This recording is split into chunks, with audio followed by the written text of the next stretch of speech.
வணக்கம். முக்கிய செய்தி. கன்னியாகுமரி மாவட்ட காவல்துறை கண்காணிப்பாளர் அவர்களின் தலைமையில் மக்கள் குறைதீர்க்கும் நாள் மனு விசாரணை.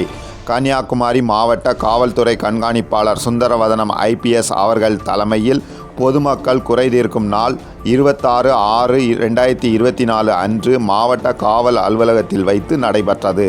மாவட்ட காவல்துறை கண்காணிப்பாளர் அவர்கள் பொதுமக்களின் மனுக்கள் மீது நேரடியாக விசாரணை மேற்கொண்டு உடனடியாக நடவடிக்கை எடுக்க உத்தரவிட்டார்கள்.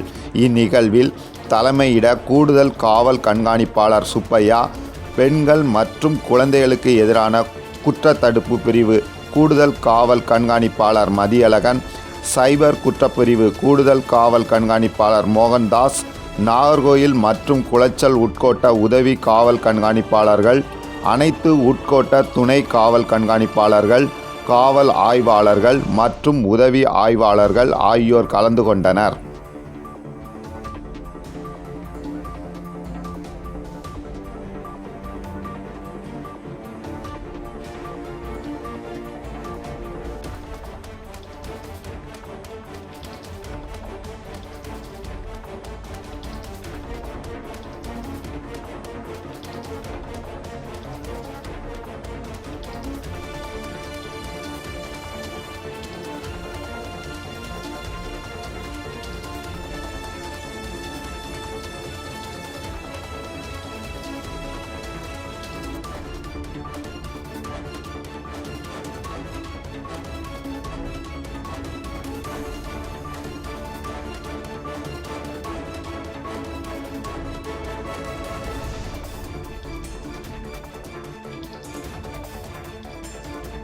மக்கள் நலனுக்காக சேவையாற்றி வரும் கஜா டிவி தொடர்ந்து சேவையாற்ற லேப்டாப், மடிக்கணினி நன்கொடையாக வழங்கலாம்.